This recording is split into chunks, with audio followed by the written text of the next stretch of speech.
200 cinema. ಈ ಜೋಶ್ ಎಷ್ಟು ದಿನ? ಸಿನಿಮಾ ಗೆಲ್ಲುತ್ತಾ, ಥಿಯೇಟರ್ ಸೋಲುತ್ತಾ? ನಮಸ್ಕಾರ ಸ್ನೇಹಿತರೆ. ಟಾಪ್ ಹೀರೋಗಳ ಸಿನಿಮಾ ಬರ್ತಾ ಇಲ್ಲ, ಬರ್ತಿರೋ ಸಿನಿಮಾ ಓಡ್ತಾ ಇಲ್ಲ, ಚಿತ್ರಮಂದಿರ ತುಂಬಿದೆ ಅನ್ನೋ ಬೋರ್ಡ್ ಕಾಣ್ತಾ ಇಲ್ಲ. ಈ ಟೈಮ್ನಲ್ಲಿ ಜನರನ್ನ ಥಿಯೇಟರ್ ಕಡೆಗೆ ಸೆಳೆಯೋಕೆ ರಾಜ್ಯ ಸರ್ಕಾರ ಟಿಕೆಟ್ ದರವನ್ನು ಫಿಕ್ಸ್ ಮಾಡೋಕೆ, ಲಿಮಿಟ್ ಮಾಡೋಕೆ ಮುಂದಾಗಿದೆ. ಬಜೆಟ್ನಲ್ಲಿ ಸಿಎಂ ಸಿದ್ದರಾಮಯ್ಯ ಎಲ್ಲ ಥಿಯೇಟರ್ಗಳಲ್ಲೂ ಬೆಲೆ 200 ರೂಪಾಯಿ ದಾಟಂಗಿಲ್ಲ ಅಂತ ಹೇಳ್ತಿದ್ದ ಹಾಗೆ ಸ್ಯಾಂಡಲ್ವುಡ್ ಒಳಗೆ ಸಿನಿಮಾ ಪ್ರಿಯರು, ಥಿಯೇಟರ್, ಮಲ್ಟಿಪ್ಲೆಕ್ಸ್ ಓನರ್ಗಳ ಗುಂಪಲ್ಲಿ ಎಲ್ಲ ಕಡೆ ಎಕ್ಸೈಟ್ಮೆಂಟ್, ಆತಂಕ, ಅಸಮಾಧಾನ, ಹೀಗೆ ಎಲ್ಲ ಫೀಲಿಂಗ್ಸ್ ಮಿಕ್ಸ್ ಆಗಿ ಬರ್ತಾ ಇದೆ. ಹಾಗಿದ್ರೆ ಸರ್ಕಾರದ ಈ ನಿರ್ಧಾರ ಚಿತ್ರರಂಗದ ಮೇಲೆ ಯಾವ ರೀತಿ ಪರಿಣಾಮ ಬೀರ್ಬೋದು? ಬೇರೆ ರಾಜ್ಯಗಳಲ್ಲಿ ಏನು ರೂಲ್ಸ್ ಇದೆ? ಸಿನಿಮಾ ಇಂಡಸ್ಟ್ರಿ ಇದ್ರ ಬಗ್ಗೆ ಏನು ಹೇಳ್ತಾ ಇದೆ? ಥಿಯೇಟರ್ ಓನರ್ಗಳ ಕತೆ ಏನು? 2023 ಜನವರಿಯಿಂದ ಇದುವರೆಗೆ 250ಕ್ಕೂ ಅಧಿಕ ಸಿಂಗಲ್ ಸ್ಕ್ರೀನ್ ಥಿಯೇಟರ್ಗಳು ಕಣ್ಮರೆಯಾಗಿವೆ. ಈಗಿರೋ ಅಲ್ಲೊಂದು ಇಲ್ಲೊಂದು ಥಿಯೇಟರ್ ಓನರ್ಗಳನ್ನ ನಿಜಕ್ಕೂ ಈ ಕ್ರಮ ಉಳಿಸುತ್ತಾ? ಎಲ್ಲವನ್ನ ಕ್ವಿಕ್ ಆಗಿ ನೋಡ್ತಾ ಹೋಗೋಣ. ಕಡತನಕ ಮಿಸ್ ಮಾಡಿದೆ ನೋಡಿ. ಸ್ಯಾಂಡಲ್ವುಡ್ನಲ್ಲಿ ಹೊಸ ಸಿನಿಮಾ ಆರ್ಭಟ. ಇದ್ಯಾವುದು ಹೊಸ ಸಿನಿಮಾ ಅಂತ ಕನ್ಫ್ಯೂಸ್ ಆಗಬೇಡಿ. ಸದ್ಯಕ್ಕೆ ಟಿಕೆಟ್ ಬೆಲೆ ವಿಚಾರನೆ ಎಲ್ಲ ಥಿಯೇಟರ್ಗಳಲ್ಲೂ ಟಾಕಿಂಗ್ ಪಾಯಿಂಟ್. ಅದು ಬಿಟ್ಟರೆ ಆರ್ಭಟಿಸೋ ಸಿನಿಮಾ ಸದ್ಯಕ್ಕೆ ಯಾವುದೂ ಇಲ್ಲ. ಕನ್ನಡ ಸೇರಿದಂಗೆ ಎಲ್ಲ ಭಾಷೆಗಳಲ್ಲೂ ಸ್ಕ್ರೀನ್ಗಳನ್ನು ಜೀವಂತವಾಗಿಡೋಕೆ ಹಳೆ ಸಿನಿಮಾಗಳು ರಿಲೀಸ್ ಆಗ್ತಿವೆ. ಇಂಥ ಟೈಮ್ನಲ್ಲಿ ರಾಜ್ಯ ಸರ್ಕಾರ ಒಂದು ಹೆಜ್ಜೆ ಇಟ್ಟಿದೆ. ಟಿಕೆಟ್ ದರವನ್ನು ಲಿಮಿಟ್ ಮಾಡೋಕೆ ಹೊರಟಿದ್ದಾರೆ. ಅದ್ರ ಜೊತೆಗೆ ಮೈಸೂರಲ್ಲಿ 500 ಕೋಟಿಯ ಫಿಲ್ಮ್ ಸಿಟಿ ಮಾಡ್ತೀವಿ, ಕನ್ನಡಕ್ಕೆ ಡೆಡಿಕೇಟೆಡ್ ಸರ್ಕಾರಿ OTT ತರ್ತೀವಿ ಅಂತೆಲ್ಲ ಹೇಳಿದ್ದಾರೆ. ಕನ್ನಡ ಚಿತ್ರರಂಗವನ್ನ ಇಂಡಸ್ಟ್ರಿ ಅಂತ ರೆಕಗ್ನೈಸ್ ಮಾಡ್ತೀವಿ ಅಂತ ಹೇಳಿದ್ದಾರೆ. ಆದರೆ ಈ ಪೈಕಿ ಟಿಕೆಟ್ ಬೆಲೆ ಲಿಮಿಟ್ ಮಾಡಿರೋ ವಿಚಾರ ಇದೆಯಲ್ಲ, ತೀವ್ರ ಚರ್ಚೆಯಾಗ್ತಾ ಇದೆ. ಮಲ್ಟಿಪ್ಲೆಕ್ಸ್ ಸೇರಿ ಎಲ್ಲ ಥಿಯೇಟರ್ಗಳಲ್ಲೂ ಟಿಕೆಟ್ ಬೆಲೆ 200 ರೂಪಾಯಿ ದಾಟಂಗಿಲ್ಲ ಅಂತ ಫಿಕ್ಸ್ ಮಾಡಿದ್ದಾರೆ. ಈ ನಿರ್ಧಾರಕ್ಕೆ ಕರ್ನಾಟಕ ಚಲನಚಿತ್ರ ವಾಣಿಜ್ಯ ಮಂಡಳಿ, ಕರ್ನಾಟಕ ಚಲನಚಿತ್ರ ಪ್ರದರ್ಶಕರ ಸಂಘ ಬೆಂಬಲ ಕೊಟ್ಟಿದ್ದಾರೆ. ಬೆಲೆ ಕಮ್ಮಿ ಇದ್ರೆ ಜನ ಥಿಯೇಟರ್ ಕಡೆಗೆ ಬರ್ತಾರೆ, ಕಡಿಮೆ ಬಜೆಟ್ ಸಿನಿಮಾಗಳಿಗೆ ಲಾಭ ಆಗುತ್ತೆ, ಹೊಸ ಪ್ರತಿಭೆಗಳ ಸಿನಿಮಾಗೆ ಸಪೋರ್ಟ್ ಸಿಗುತ್ತೆ, ಹೊಸ ನಿರ್ಮಾಪಕರು ಬೆಳಿಬಹುದು ಅಂತ ಹೇಳ್ತಿದ್ದಾರೆ. ಆದರೆ ಸಿನಿಮಾ ತೋರಿಸೋ ಥಿಯೇಟರ್ ಮತ್ತು ಮಲ್ಟಿಪ್ಲೆಕ್ಸ್ ಓನರ್ಗಳು ಮಾತ್ರ ಇದು ಬೆಲೆ ನಿಗದಿಯಲ್ಲ, ಬೆಲೆ ನಿರ್ಬಂಧ, ನಮ್ಮನ್ನು ಕೊಲ್ತಾ ಇದ್ದಾರೆ ಅಂತ ಹೇಳಿದ್ದಾರೆ. ಅದ್ಯಾಕೆ ಅಂತ ಮುಂದೆ ನೋಡ್ತಾ ಹೋಗೋಣ. ಆದರೆ ಈ ರೀತಿ ರಾಜ್ಯ ಸರ್ಕಾರಗಳು ಸಿನಿಮಾ ಟಿಕೆಟ್ ದರ ಫಿಕ್ಸ್ ಮಾಡೋದು ಹೊಸತೇನಲ್ಲ. ಒಂಥರ ಚಟ ನಮ್ಮ ಸರ್ಕಾರಗಳಿಗೆ. ಮಾರ್ಕೆಟ್ ಡಿಸೈಡ್ ಮಾಡಕ್ಕೆ ಬಿಡೋದಿಲ್ಲ ಇವರು ದೊಡ್ಡ ಜನ ಆಗ್ಲಿಕ್ಕೆ ಹೋಗ್ತಾರೆ. ಮಧ್ಯದಲ್ಲಿ ಉತ್ಪತ್ತಿ ಮಾಡೋರು ಯಾರೋ, ಮಾರೋರು ಯಾರೋ, ಮಧ್ಯದಲ್ಲಿ ಇವ್ರು ರೇಟ್ ಫಿಕ್ಸ್ ಮಾಡೋಕೆ ಹೋಗೋದು ಇವರು. ನೆಕ್ಸ್ಟ್ ನಾವೇ ಆ್ಯಕ್ಟಿಂಗ್ ಮಾಡ್ತೀವಿ, ನಮ್ಮದೇ ಸಿನಿಮಾ ನೋಡಿ ಅಂತ ಬಂದರೂ ಆಶ್ಚರ್ಯ ಇಲ್ಲ. ಅವರು ನಮ್ಮದೇ ಥಿಯೇಟರ್ ಅಂತ ಇಟ್ಕೊಂಡು ಬಂದರೂ ಆಶ್ಚರ್ಯ ಇಲ್ಲ. ಡಿಸಿಷನ್ ಮೇಕರ್ಸ್ ಅಲ್ವೇ ಅವರು, ಸಾವರಿನ್ಸ್, ಸರ್ಕಾರಗಳು, ರೂಲರ್ಸ್. ಈ ಥರದೆಲ್ಲ ತಲೆಗೆ ಇವ್ರಿಗೆ ಬಂದರೆ ಆಶ್ಚರ್ಯ ಏನಿಲ್ಲ. ಇರಲಿ, ಇದ್ರ ಬಗ್ಗೆ ನಾವು ಮುಂದಕ್ಕೆ ಮಾತಾಡ್ತಾ ಹೋಗೋಣ. ದೊಡ್ಡ ದೊಡ್ಡ ಸಿನಿಮಾ ಇಂಡಸ್ಟ್ರಿ ಹೊಂದಿರುವ ಆಂಧ್ರ, ತೆಲಂಗಾಣದಲ್ಲೂ ಕೂಡ ಟಿಕೆಟ್ ದರ ಫಿಕ್ಸ್ ರೂಲ್ಸ್ ಅಲ್ಲೂ ಕೂಡ ಇದೆ. ಅದನ್ನು ಇಲ್ಲೂ ಕೂಡ ಇವ್ರು ಮಾಡಕ್ಕೆ ಹೊರಟಿದ್ದಾರೆ. 60 ರೂಪಾಯಿಗೆ ಸಿನಿಮಾ. ಸ್ನೇಹಿತರೆ, ನೆರೆಯ ತಮಿಳುನಾಡಿನಲ್ಲಿ ಇವತ್ತಿಗೂ 60 ರೂಪಾಯಿಗೆ ಸ್ಟಾರ್ ಸಿನಿಮಾ ನೋಡ್ಬೋದು. ಅಲ್ಲೂ ಟಿಕೆಟ್ ಬೆಲೆ 200 ರೂಪಾಯಿ ಮೀರೋ ಹಾಗಿಲ್ಲ.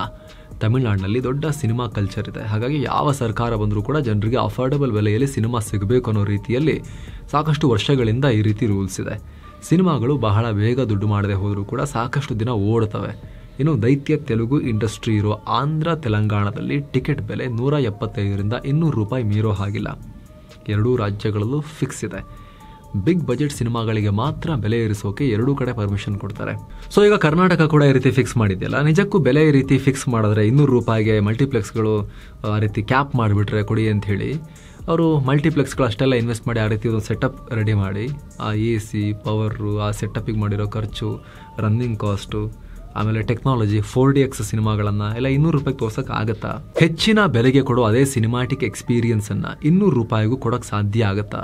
ಎಲ್ಲಕ್ಕಿಂತ ಹೆಚ್ಚಾಗಿ ಸಿಂಗಲ್ ಸ್ಕ್ರೀನ್ ಥಿಯೇಟರ್ಗಳಿಗೂ ಮಲ್ಟಿಪ್ಲೆಕ್ಸ್ಗಳಿಗೂ ಒಂದೇ ರೀತಿ ಬೆಲೆ ಇದ್ದರೆ ಜನ ಎರಡೂ ಕಡೆ ಹೋಗಿ ಸಮನಾಗಿ ಹೋಗಿ ಟಿಕೆಟ್ ತೊಗೊಂಡು ಸಿನಿಮಾ ನೋಡ್ತಾರಾ ಅನ್ನೋ ಪ್ರಶ್ನೆ ಇದೆ. ಬರೀ ಮಲ್ಟಿಪ್ಲೆಕ್ಸಲ್ಲಿ 200 ರೂಪಾಯಿ ಸಿಗುತ್ತಂದ್ರೆ ಅಲ್ಲೇ ಹೋಗ್ತಾರಲ್ಲ, ಯಾಕೆ ಅವರು 100 ರೂಪಾಯಿ ಕೊಟ್ಟು 150 ರೂಪಾಯಿ ಕೊಟ್ಟು ಸಿಂಗಲ್ ಸ್ಕ್ರೀನ್ಗಳಿಗೆ ಹೋಗ್ತಾರೆ ಅನ್ನೋ ಪ್ರಶ್ನೆ ಕೂಡ ಇಲ್ಲಿದೆ. ಏನೋ ಸ್ನೇಹಿತರೆ, ವರದಿಯಲ್ಲಿ ಮುಂದುವರಿಯೋಕ್ಕಿಂತ ಮುಂಚೆ ಕಾಶಿ ಅಯೋಧ್ಯೆಗೆ 7 ಸ್ಯಾಂಡ್ಸ್ ಟೂರಿಸಂ ಕಂಪನಿ ಮತ್ತೊಂದು ಟ್ರಿಪ್ ಆಯೋಜಿಸಿದೆ. ಆಫರ್ ಪ್ರೈಸ್ ಕೇವಲ 39,500 ಮಾತ್ರ. Kashi Ayodhya Triveni Sangam Gaya Bodh Gaya 4 night 5 days trip ಇದು. ಇದರಲ್ಲಿ flight tickets, 3 star hotel stay, all meals, ದರ್ಶನ, AC transport, boating and auto charges, 24/7 tour manager ಸೌಲಭ್ಯ ಎಲ್ಲವೂ ಇರುತ್ತೆ. ವಿಶೇಷವಾಗಿ ಹಿರಿಯ ನಾಗರಿಕರಿಗೆ ಸ್ಪೆಷಲ್ ಕೇರ್ ಕೂಡ ಇರುತ್ತೆ. ಹೊರಡೋ ದಿನ 4 ಏಪ್ರಿಲ್ 2025. ಕೆಲವೇ ಸೀಟುಗಳು ಲಭ್ಯ. ಆಸಕ್ತರು ಈ ನಂಬರ್ಗೆ ಕಾಲ್ ಮಾಡೋ ಮೂಲಕ ನಿಮ್ಮ ಸೀಟನ್ನ ಕೂಡ ಬುಕ್ ಮಾಡಬಹುದು. ಬನ್ನಿ ಈಗ ವರದಿಯಲ್ಲಿ ಮುಂದುವರಿಯೋಣ. ಸ್ನೇಹಿತರೆ, ಈ ನಿರ್ಧಾರದ ನೆಗೆಟಿವ್ಸ್ ಬಗ್ಗೆ ನೋಡಕ್ ಹೋಗೋಕ್ಕಿಂತ ಮುಂಚೆ, ಅಂದ್ರೆ ಈ ವಿಚಾರದ್ದು 200 ರೂಪಾಯಿಗೆ ರೇಟ್ ಫಿಕ್ಸ್ ಮಾಡ್ತೀವಿ ಅಂತ ಸರ್ಕಾರ ಅವ್ರೇನು ಪ್ರೊಡ್ಯೂಸ್ ಮಾಡಲ್ಲ, ಅವ್ರೇನು ಡಿಸ್ಟ್ರಿಬ್ಯೂಟ್ ಮಾಡೋದಿಲ್ಲ, ರೂಲ್ಸ್ ಮಾಡೋಕೊಂದು ಮಧ್ಯಕ್ಕೆ ಬರ್ತಾರಲ್ಲ, ಸೊ ರೇಟ್ ಫಿಕ್ಸ್ ಮಾಡಕ್ ಬರ್ತಾರಲ್ಲ, ಅದರ ನೆಗೆಟಿವ್ಸ್ ನೋಡೋಕ್ಕಿಂತ ಮುಂಚೆ ಒಂದೆರಡು ಪಾಸಿಟಿವ್ ಅಂಶಗಳನ್ನ ಕೂಡ ನೋಡ್ಕೊಂಡು ಅಲ್ಲಿಗೆ ಹೋಗೋಣ ನಾವು. ಒಂದು, ಜಾಸ್ತಿ ಜನ ಸಿನಿಮಾ ನೋಡ್ಬೋದು ಅನ್ನೋದು ಲಾಜಿಕ್ ಇಲ್ಲಿ. ಸಿನಿಮಾ ನೋಡೋಕೆ ಜನ ಜಾಸ್ತಿ ಬರಬಹುದು ಅಂತ ಹೇಳ್ತಿದ್ದಾರೆ. ಜೊತೆಗೆ ಕೆಲವೊಂದ್ಸಲಿ ಮಲ್ಟಿಪ್ಲೆಕ್ಸ್ಗಳಲ್ಲಿ ಹೈ ಡಿಮಾಂಡ್ ಇರೋ ಸಿನಿಮಾಗಳು ಬಂದಾಗ ರೇಟ್ ಜಾಸ್ತಿ ಮಾಡ್ತಾರೆ. ಅದನ್ನು ಕೂಡ ತಡಿಬಹುದು. ಹೆಚ್ಚು ಜನ ಸಿನಿಮಾ ನೋಡೋಕಿನ ಮೇಲೆ ಮುಂದಾಗಬಹುದು ಅನ್ನೋದು ಒಂದು ಲೆಕ್ಕಾಚಾರ. ಆದರೆ ಅದು ಊಹೆ ಅಷ್ಟೇ. ರೇಟ್ ಕಮ್ಮಿ ಮಾಡಿದ ತಕ್ಷಣ ಸಿನಿಮಾ ನೋಡೋಕೆ ಬಂದುಬಿಡ್ತಾರೆ ಜನ ಕೆಲಸ ಎಲ್ಲ ಬಿಟ್ಟು ಅಂತ ಹೇಳೋಕ್ಕಾಗಲ್ಲ. ಮೂವಿ ಚೆನ್ನಾಗಿದ್ದರೆ ಮಾತ್ರ ಬರ್ತಾರಲ್ವಾ. ಸೊ ಈಗ ನೆಗೆಟಿವ್ಸ್ ವಿಚಾರಕ್ಕೂ ಕೂಡ ನಾವು ನೋಡ್ತಾ ಹೋಗೋಣ ಸ್ನೇಹಿತರೆ.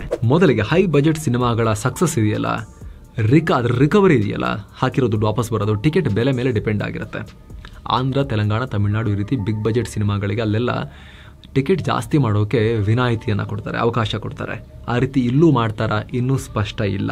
ಇಲ್ಲದೆ ಹೋದರೆ ಬಿಗ್ ಬಜೆಟ್ ಸಿನಿಮಾಗಳನ್ನೇ ಡಿಸ್ಕರೇಜ್ ಮಾಡ್ದಂಗಾಗುತ್ತೆ. ದುಡ್ಡು ಹಾಕಕ್ಕೆ ಯಾರೂ ಮುಂದಾಗೋದಿಲ್ಲ, ರಿಕವರ್ ಆಗಲ್ಲ ಅನ್ನೋ ಭಯದಿಂದ. ಈಗಿನ ಸಿನಿಮಾ ಹಾಲ್ಗಳಿಗೆ ನಿರಂತರವಾಗಿ ಖರ್ಚು ಮಾಡಬೇಕು. ಯಾಕಂದರೆ ಟ್ರೆಂಡ್ಗೆ ತಕ್ಕಂತೆ ಟೆಕ್ನಾಲಜಿ ಅಡಾಪ್ಟ್ ಮಾಡ್ಕೋಬೇಕು. 3D ಸಿನಿಮಾ ಬರ್ತಾ ಇವೆ, ಐಮ್ಯಾಕ್ಸ್ 4DX ಸಿನಿಮಾ ಬರ್ತಾ ಇವೆ. ಆ ರೀತಿಯೆಲ್ಲ ವ್ಯೂಯಿಂಗ್ ಎಕ್ಸ್ಪೀರಿಯನ್ಸ್ಗೋಸ್ಕರನೇ ಜನ ಆ ಥಿಯೇಟರ್ಗಳಿಗೆಲ್ಲ ಹೋಗೋದು ಜಾಸ್ತಿ ಖರ್ಚು ಮಾಡಿ. ಸೊ ಈ ರೀತಿ ಸರ್ಕಾರ ಮೂವಿ ನೋಡೋಕ್ಕೆ ಟಿಕೆಟಿಗೆ ರೇಟ್ ಫಿಕ್ಸ್ 200 ರೂಪಾಯಿ ಮಾಡಂಗಿಲ್ಲ, ಮೇಲೆ ದಾಟಂಗಿಲ್ಲ ಅಂತ ಫಿಕ್ಸ್ ಮಾಡಿದ್ರೆ ಅಲ್ಲಿ ಆಮೇಲೆ ಕಾಸ್ಟ್ ಕಟ್ಟಿಂಗ್ ಶುರು ಮಾಡ್ತಾರಲ್ಲ ಥಿಯೇಟರ್ನವರು. ಅವ್ರು ಯಾಕೆ AC ಮೇಲೆ, ಕರೆಂಟ್ ಮೇಲೆ, ಮತ್ತು ಆ ವ್ಯೂಯಿಂಗ್ ಎಕ್ಸ್ಪೀರಿಯನ್ಸ್ ಮೇಲೆ, ಒಳ್ಳೆ ಸೀಟಿಂಗ್, ಲಕ್ಸುರಿ ಸೀಟಿಂಗ್ ಮೇಲೆ ಆ ರೀತಿ ಎಲ್ಲ ಅವರು ಇನ್ವೆಸ್ಟ್ ಮಾಡ್ತಾರೆ. ಈ ರೀತಿ ಆಗುತ್ತೆ.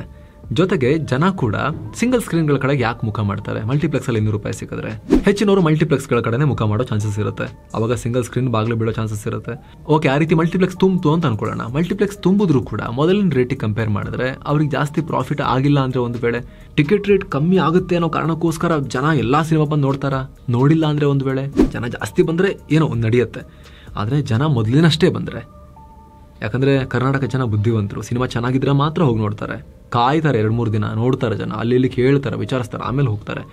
ನೆಕ್ಸ್ಟ್ ರೇಟ್ ಕಮ್ಮಿ ಆದಮೇಲೂ ಹಾಗೆ ಮಾಡಿದ್ರೆ ಮೊದಲಿದ್ದಷ್ಟು ಬರೋದಿಲ್ವಲ್ಲ, ಅಷ್ಟೇ ಜನ ಹೋದರೆ ಅವಾಗ ಕತೆ ಏನು? ಮಲ್ಟಿಪ್ಲೆಕ್ಸ್ಗಳು ಕೂಡ ಬಾಗಿಲು ಹಾಕೊಳ್ಳೋ ಚಾನ್ಸಸ್ ಇರುತ್ತೆ. ಜೊತೆಗೆ ಮಲ್ಟಿಪ್ಲೆಕ್ಸ್ನಲ್ಲಿ ಸಿನಿಮಾ ನೋಡೋಕೆ ಅಭ್ಯಾಸ ಮಾಡ್ಕೊಂಡಿರೋರು ಆಮೇಲೆ ಆ ಕ್ವಾಲಿಟಿ ಕೊಡೋಕ್ಕಾಗಲ್ಲ ಅಂತ ಒಂದೊಂದೇ ಕಟ್ ಮಾಡ್ತಾ ಬಂದರೆ, ಮಲ್ಟಿಪ್ಲೆಕ್ಸ್ಗಳು ಕ್ವಾಲಿಟಿಯಲ್ಲಿ ಕಾಂಪ್ರಮೈಸ್ ಮಾಡ್ತಾ ಬಂದರೆ, ಅಯ್ಯ ಏನು ವ್ಯತ್ಯಾಸ ಇಲ್ಲ, ನಾವು OTT ಮನೆಯಲ್ಲೇ ನೋಡ್ಕೋತೀವಿ ಅಂತ ಮನೇಲೇ ಕೂರ್ಬೋದಲ್ಲ, ಆ ರಿಸ್ಕ್ ಕೂಡ ಇರುತ್ತೆ. ಜೊತೆಗೆ ಮಲ್ಟಿಪ್ಲೆಕ್ಸ್ಗಳಲ್ಲಿ ಆಲ್ರೆಡಿ ಫುಡ್ ಆ್ಯಂಡ್ ಬೆವರೇಜಸ್ಸಲ್ಲಿ, ಅಂದರೆ ಪಾನೀಯಗಳು ಮತ್ತು ಆಹಾರದಲ್ಲಿ ಹೊರಗಡೆ ಬಂದು ತೊಗೊಂಡ್ರೆ ಸಿಕ್ಕಾಪಟ್ಟೆ ರೇಟ್ ಜಾಸ್ತಿ ಇದೆ, ಆಲ್ರೆಡಿ ಜಾಸ್ತಿ ಇದೆ. ಆ ಎಕ್ಸ್ಪೀರಿಯನ್ಸ್ಗೆ ಎಲ್ಲ ಅಷ್ಟಾಗುತ್ತೆ ಅಂತ ಹೇಳಿ ರೇಟ್ ಜಾಸ್ತಿ ಮಾರ್ತಿದ್ದಾರೆ. ಟಿಕೆಟ್ ರೇಟ್ ನೀವು ಕ್ಯಾಪ್ ಮಾಡಿದ್ರೆ ಅವ್ರು ಈ ಸೈಡ್ ಪಾಪ್ಕಾರ್ನು, ಆಮೇಲೆ ಕುಡಿಯೋದು, ತಿನ್ನೋದು, ಅವುಗಳ ರೇಟನ್ನು ಇನ್ನೂ ಜಾಸ್ತಿ ಮಾಡ್ಬೋದಲ್ಲ. ಅವಾಗ ಸರ್ಕಾರ ಮತ್ತೆ ಬರಬೇಕು ಪಂಚೆ ಕಟ್ಕೊಂಡು, ಇದ್ರದ್ದು ರೇಟ್ ಫಿಕ್ಸ್ ಮಾಡ್ತೀನಿ ನಾನು ಡಿಸೈಡ್ ಮಾಡೋದು ಅಂತೇಳಿ ಸರ್ಕಾರ ಮತ್ತೆ ಬರ್ಬೋದು. ಅವಾಗ ಪಾಪ್ಕಾರ್ನಿಗೆ ಇಷ್ಟೇ ರೇಟ್ ಮಾಡಿ, ಆಮೇಲೆ ಪಾಪ್ಕಾರ್ನ್ GST ಗೊತ್ತಾರ ಎಷ್ಟು ಇಶ್ಯೂ ಆಗಿತ್ತು ಅಂತ, ನೆಕ್ಸ್ಟ್ ಪಾಪ್ಕಾರ್ನ್ ರೇಟ್ದು ಇಶ್ಯೂ ಆಗ್ಬೋದು, ಸಮೋಸಾಗೆ ಎಷ್ಟೇ ರೇಟ್ ಮಾರಬೇಕು ನೀವು, ಆಮೇಲೆ ಪಾನೀಯಗಳನ್ನು ಎಷ್ಟೇ ರೇಟಿಗೆ ಮಾರಬೇಕು ಅಂತ ರೇಟ್ ಫಿಕ್ಸ್ ಮಾಡಿ, ಆವಾಗ ಅವರು ಅದರದ್ದು ಕ್ವಾಲಿಟಿ ಮತ್ತು ಕ್ವಾಂಟಿಟಿ ಕಮ್ಮಿ ಮಾಡೋಕೆ ಮುಂದಾಗೋ ಚಾನ್ಸಸ್ ಇರುತ್ತೆ. ಈ ರೀತಿದೆಲ್ಲ ಇಶ್ಯೂ ಇರುತ್ತೆ. ಇದೆಲ್ಲ ಆಗಿ ಲಾಸ್ಟಿಗೆ ಥಿಯೇಟರ್ಗಳೇ ಬಾಗಿಲು ಹಾಕೋಕೆ ಶುರುವಾದರೆ, ಆಮೇಲೆ ಸರ್ಕಾರ ಥಿಯೇಟರ್ಗಳನ್ನು ಒಂದಷ್ಟು ಟ್ಯಾಕ್ಸ್ ಪೇಯರ್ ಮನಿಯಲ್ಲಿ ಥಿಯೇಟರ್ಗಳನ್ನು ಸರ್ಕಾರವೇ ಒಂದು ಸ್ಕೀಮ್ ತಂದು ದೃಶ್ಯ ಭಾಗ್ಯ ಅಥವಾ ಸಿನಿಮಾ ಭಾಗ್ಯ ಅಂತ ಒಂದು ತಗೊಂಬಂದು ಸರ್ಕಾರವೇ ಚಿತ್ರಮಂದಿರಗಳನ್ನು ನಡೆಸ್ಕೊಂಡು ತೋರ್ಸೋಕೆ ಶುರು ಮಾಡಬೇಕಾಗತ್ತೆ. ಆಮೇಲೆ ಅವುಗಳು ಕೂಡ ಹೆಚ್ಚಿನ ಸರ್ಕಾರಿ ಸಂಸ್ಥೆಗಳ ಥರ ಲಾಸ್ ಮೇಕಿಂಗ್ ಆದರೆ, ಆಮೇಲೆ ಈ ಸರ್ಕಾರಗಳು ಟ್ಯಾಕ್ಸ್ ಪೇಯರ್ ಮನಿಯಲ್ಲೇ ಲಾಸನ್ನು ಕೂಡ ತುಂಬಿಕೊಂಡು ಆ ಚಿತ್ರಮಂದಿರಗಳನ್ನು ನಡೆಸ್ಕೊಂಡು ಹೋಗೋದು. ಲಾಸ್ಟಿಗೆ ಎಲ್ಲ ಬಿಟ್ಟು ನಾವೇ ಆ್ಯಕ್ಟಿಂಗ್ ಮಾಡ್ತೀವಿ ಅಂತ ಬಂದರೂ ಕೂಡ ಆಶ್ಚರ್ಯ ಇಲ್ಲ. ಸರ್ಕಾರಗಳಿಗೆ ಚಟ, ಮಾರ್ಕೆಟಿಗೆ ಡಿಸೈಡ್ ಮಾಡೋಕ್ಕೆ ಬಿಡ್ತೀವಿ ಅನ್ನೋ ಒಂದು ಮನಸ್ಥಿತಿನೇ ನಮ್ಮಲ್ಲಿಲ್ಲ. ಹಳೆಯ ಮೈಂಡ್ಸೆಟ್. ಬರ್ತಾರೆ, ಚೂರು ಓಪನ್ ಅಪ್ ಆಗ್ತಾರೆ, ಮತ್ತು ವಾಪಸ್ ಅದೇ ಕಾಲಕ್ಕೆ ಹೋಗ್ತಾರೆ. ಸರ್ಕಾರ ಬೆಲೆ ನಿಗದಿ ಮಾಡೋದು ಅಂತ ಏನು ಪ್ರೊಡ್ಯೂಸ್ ಮಾಡ್ತಿದ್ದೀರಾ ನೀವು ಬೆಲೆ ನಿಗದಿ ಮಾಡೋಕ್ಕೆ? ಇಲ್ವಲ್ಲ. ಸರ್ಕಾರಗಳ ದುರಭ್ಯಾಸ ಇದು. ಗೊತ್ತಿಲ್ಲ ಇದನ್ನು ಏನು ಮಾಡೋಕೆ ಹೊರಟಿದ್ದಾರೆ ಅಂತ ನೋಡ್ಬೇಕು ನೆಕ್ಸ್ಟ್. ಇದ್ರ ಬಗ್ಗೆ ನಿಮಗೆ ಏನು ಅನ್ಸುತ್ತೆ ಸ್ನೇಹಿತರೆ? ಕಾಮೆಂಟ್ ಮಾಡಿ ತಿಳಿಸಿ. ನಮ್ಮ ಪ್ರಕಾರ ಮಾರ್ಕೆಟ್ನಲ್ಲಿ ಯಾರು ಯಾವುದನ್ನು ಪ್ರೊಡ್ಯೂಸ್ ಮಾಡ್ತಾರೋ ಅವ್ರಿಗೆ ಏನು ಪ್ರಾಫಿಟ್ ಬರುತ್ತೆ ಅದು ನೋಡಿಕೊಂಡು ಅವರೇ ರೇಟ್ ಫಿಕ್ಸ್ ಮಾಡೋಕ್ಕೆ ಸಾಧ್ಯ. ಇನ್ನೊಬ್ರು ಯಾರೋ ಬಂದು ರೇಟ್ ಫಿಕ್ಸ್ ಮಾಡೋಕ್ಕೆ ಇಟ್ ಈಸ್ ಇಂಪಾಸಿಬಲ್ ಅನ್ನೋದು ನಮ್ಮ ಒಪಿನಿಯನ್. ಅದು ಜಾಸ್ತಿ ಆಗಿರ್ಬೋದು ಅಥವಾ ಕಮ್ಮಿನೂ ಆಗಿರ್ಬೋದು. ಪ್ರೊಡ್ಯೂಸ್ ಮಾಡದೇ ಇರೋರು ಇನ್ಯಾರೋ ಹೊರಗಿಂದ ಕೂತ್ಕೊಂಡು ರೇಟ್ ಫಿಕ್ಸ್ ಮಾಡಿ, ನೀನು ಪ್ರೊಡ್ಯೂಸ್ ಮಾಡು, ನೀನು ಅದನ್ನು ಮಾರ್ಕೆಟ್ ಮಾಡು, ನೀನು ಅದನ್ನು ಸೇಲ್ ಮಾಡು, ರೇಟ್ ನಾನು ಫಿಕ್ಸ್ ಮಾಡ್ತೀನಿ ಅಂತ ಹೇಳಿದ್ರೆ ಅದು ಮಾರ್ಕೆಟಲ್ಲಿ ಅದು ವರ್ಕ್ ಆಗೋದಿಲ್ಲ. ಅದು ಎಕನಾಮಿಕ್ಸೇ ಅಲ್ಲ. ಅದು ನಮ್ಮ ಪ್ರಕಾರ ಸ್ನೇಹಿತರೆ ವರ್ಕ್ ಆಗಲ್ಲ. ಅದು ಸ್ವಲ್ಪ ದಿನ ವರ್ಕ್ ಆಗ್ಬೋದು, ಆಮೇಲೆ ನೆಗೆಟಿವ್ ಪರಿಣಾಮಗಳು ಗ್ಯಾರಂಟಿ. ಈ ಹಿಂದೆಲ್ಲ ನಾವು ನೋಡಿದ್ದೀವಿ ಸರ್ಕಾರಿ ಕಂಟ್ರೋಲ್ ಜಾಸ್ತಿ ಇದ್ದಾಗ ಏನಾಗಿದೆ ಅಂತ ಹೇಳಿ. ಒಂದು ಸಿಮ್ ತೊಗೊಳಕ್ಕೆ ತಿಂಗಳಾನಗಟ್ಟಲೆ ಕಾಯಬೇಕಾಗಿತ್ತು, ಒಂದು TV ಕನೆಕ್ಷನ್ ತೊಗೋಬೇಕು ಅಂತ ಹೇಳಿದ್ರೆ ವರ್ಷಗಟ್ಟಲೆ ಕಾಯಬೇಕಾಗಿತ್ತು. ಅಂಥ ದುರವಸ್ಥೆಯನ್ನು ಈ ದೇಶ ನೋಡಿದೆ. ಮತ್ತು ಈ ಪ್ರೈಸಿಂಗಲ್ಲೂ ಕೂಡ ಪ್ರೈವೇಟ್ ಪ್ರೊಡಕ್ಷನ್ ಆಗಿರುವಂಥ ವಸ್ತುವಿನ ಮಾರ್ಕೆಟಿಂಗ್ ಮತ್ತು ಸೇಲ್ಸ್ನಲ್ಲಿ ಪ್ರೈಸಿಂಗು ಕೂಡ ಸರ್ಕಾರ ಮಧ್ಯ ಬರಬೇಕಾ? ನಿಮ್ಮ ಒಪಿನಿಯನ್ನ ಕಾಮೆಂಟ್ ಮಾಡಿ ತಿಳಿಸಿ ಸ್ನೇಹಿತರೆ. ಇಂಡಸ್ಟ್ರಿಯ ಗ್ರೋತ್ಗೆ ಇದು ಒಳ್ಳೆಯದಾ? ಜನರಿಗೆ ಏನು ಬೇಕು, ಅವ್ರು ಯಾವ ಥರ ಅದನ್ನು ಅನುಭವಿಸಬೇಕು ಅನ್ನೋದನ್ನು ಡಿಸೈಡ್ ಮಾಡೋಕ್ಕೆ ಜನರಿಗೆ ಬಿಡಬೇಕಾ ಬೇಡವಾ? ನೀವು ಹೇಳಿ ಸ್ನೇಹಿತರೆ. ಯಾಕಂತ ಹೇಳಿದ್ರೆ ಒಂದು ವೇಳೆ ಮಲ್ಟಿಪ್ಲೆಕ್ಸಲ್ಲಿ ರೇಟ್ ಜಾಸ್ತಿ ಅಂದರೆ ಜನ ಹೋಗಲ್ಲ ಅಲ್ವಾ, ಬೇಡ ಅಂತ ಬಿಡ್ತಾರೆ, ಸಿಂಗಲ್ ಸ್ಕ್ರೀನ್ಗೆ ಹೋಗ್ತಾರೆ. ಮಾರ್ಕೆಟ್ ಡಿಸೈಡ್ ಮಾಡುತ್ತಲ್ವ ಸ್ನೇಹಿತರೆ? ಏನು ಹೇಳ್ತೀರಿ ನೀವು? ಕಾಮೆಂಟ್ ಮಾಡಿ ತಿಳಿಸಿ. ಮತ್ತೆ ಭೇಟಿ ಆಗ್ತಿರೋಣ. ನಮಸ್ತೆ.